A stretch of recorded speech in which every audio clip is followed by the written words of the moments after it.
Hi, welcome to this demo of IBM Spectrum Protect version 8.1.13. I'll be using the Operations Center to show you our new multi-site node replication and our use of storage rules to now do that replication. Storage rules have added an action type of replicate and no replicate, so you can now create rules and subrules to do the replication. And this will be replacing the old protect storage pool command, node replication command that you used to schedule as administrator schedules. So I'll be showing you how to do this inside of the Operations Center, as well as how to monitor your replications from inside of the Operations Center. So let's go ahead and get started. From the overview page, you'll see in the bottom middle section the overview of replication. If you click on the command initiated workload link, you will be taken to the storage replication page, and this page is going to eventually go away. This page shows replication based upon server pairs. There is a new column which shows the replication based upon the storage rules, and links to the documentation that covers how to convert existing replicate node and protect storage pool commands into the new storage rule replication rules and subrules. Let's go ahead and go into those storage rules. So click on Storage, Storage Rules. If you click on the shortcut up top that says Replication, that will show you just the replication storage rules. If you want to add a new storage rule, click the plus Create Rule button. You'll see you have a choice of the type of rules. You'll see our copy, tiering, and our new one, replication. Go ahead and choose replication. We'll leave this as inactive until we're ready to start using the schedule. Next, you'll choose the server that you want as your primary server. That's your source server. And then the server you want as your target server. The source and target servers that show up in the pull down are those that are defined as either hub or spoke servers to the Operations Center. This wizard will try to do a defined server for both the target and source server. However, if that fails, you might have to run that defined server manually. You'll give the rule a name. Then you'll choose the data to replicate. By default, it's all data, which means all the data will be replicated, and anything you want to exclude, you need to create a subrule. If you choose specify by subrule, then all the server's data by default will be excluded from replication, and you'll specifically choose the nodes or file spaces for the data that you do want to replicate, and then the Operations Center will create subrules for those chosen nodes and file spaces. We'll go ahead and choose specify by subrule, which means by default nothing is being replicated, and we will choose the clients to be included in subrules. For transfer method, you can choose either TCP/IP, or you could also use FastP, which is a separately licensed transfer method. Specify the max number of sessions you want to utilize for replication, and then the time you want your replication to start at. Next, you'll specify the max runtime. You can either set it to no limit, which means it'll run until all the data has been replicated, or you can give it a specific amount of time each day that you want the replication to be allowed to run for. We'll go ahead and choose no limit, and then click Create. This will take you to the details for the newly created rule. You could click Modify if you want to change any of the details or set this rule to active. What we're interested though is on the left-hand side. If you click on Summary, you'll see the information about the recent history and the duration over the last 2 weeks. Obviously this will be blank because it has not been run yet. We'll come back to this page and show you one of the rules with details. If you go into the properties page, this is the one we just saw where you could modify the start time and all. If you click on subrules, this will show you the parent rule. We decided to exclude all of the data in the parent rule. So in order to add in clients to be replicated, click on Modify and then click on Add. And now you'll be able to add either individual clients, node groups, virtual machines based on name patterns, or file spaces based on name patterns. We'll first add in individual clients. Notice if you click on the name column, it will sort by name.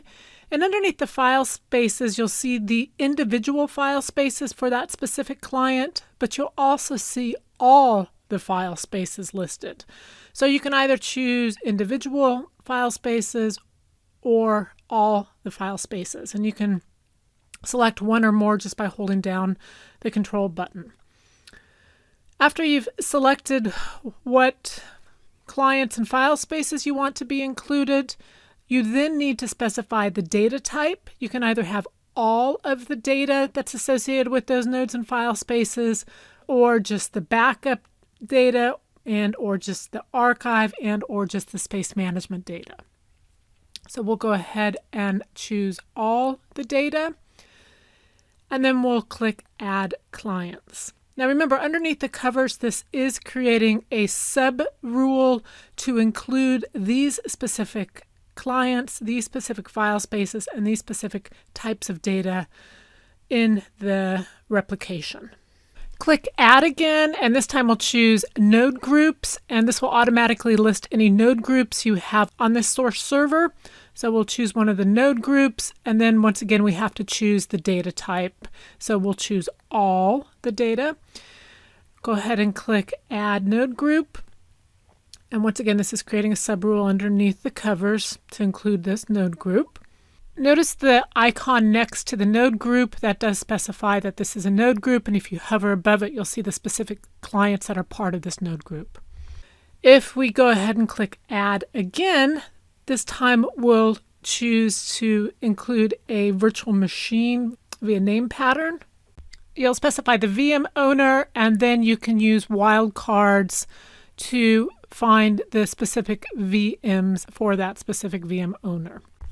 You also need to specify the data type. Now, if no virtual machines are currently found, this rule will still be created, and it will be used to match future virtual machines that might be added in.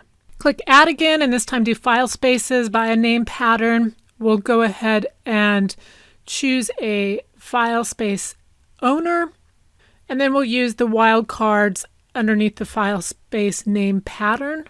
And then we'll check the type of data we want to include, in this case, all of the data. And finally, go ahead and click Add File Space Name Pattern. If you select the all clients, individual clients, node groups, file space name patterns, and so forth on the left-hand side, it will show you on the right-hand side the clients and file spaces that match those specific rules that the Operations Center set up for you. Okay, go ahead and click on Save. If you click on Clients on the left-hand side here, it will show you all of the clients, file spaces, virtual machines that are being protected by this specific replication rule. Okay, if we go back to storage rules, if you did want to have a server replicate to a second Spectrum Protect server, then you would simply go through the process of creating another replication storage rule. This is the identical process to what we just went through. However, you would be selecting a different target server, and as possible, after you created this rule, you would add in a different set of clients or file spaces to be replicated to that second server. Okay, I'm not going to take the time to go through creating another rule. I'll just go ahead and cancel out of here. Once these rules have been created and set to active, you can wait for them to kick off at the scheduled time. However, if you did want to run a storage rule on demand, you would select that storage rule, and then you would click on Run Now. And this would kick off the storage rule immediately. So we'll go ahead and click Run, and you can see that starting the rule. And we'll go ahead and close that. If we go to the client replication page, this is the page that's the replacement of the replicate workload page I showed you at the beginning of this video. And this page shows all the clients down to their file space level that were replicated. So you'll see the type of client, its name, its file spaces, its status, when it was last synchronized. Now, a normal status shows that the data was successfully replicated. And if a client or client file system was excluded from a rule or subrule, it will not even show up on this page. If you see the status critical, that's because something didn't get replicated. If we look at this one, it was probably a few bytes that didn't replicate, and even that will create a status critical. And if you see a warning status, that's probably because the rule has not been executed within the last 2 days. Now, if it exceeds 48 hours, it will turn into a critical status. You can click on the status column, and that will sort it by the status, whether it's successful, warning, or critical. And then you can double-click on the specific storage rule to see why it might have failed. And I'm going to take you and show you some information on that right now. So I've showed you this detailed storage rule summary before, but now you can see that we have 2 weeks of history showing up, and the recent history is going to be for the most recent jobs over those last 2 weeks. So you can actually go into this recent history and drill down to see why a failure has occurred. We can scroll through here, and all of these were successful. Here's a failure. And if I click on that, I can go directly into the activity logs to troubleshoot why that failed. And this will give me all of the messages related to that specific replication job. Okay, and close that out. On the duration over 2 weeks graph, I can see when replication ran and for how long. In this case, it ran for 1 hour on that Tuesday. If I look at the amount of data that was replicated, on Tuesday, 58.4 gigabytes of data was successfully replicated. And then on the speed over 2 weeks, this is going to be the execution speed. It is not the network speed. So it'll be the transfer speed over the last 2 weeks.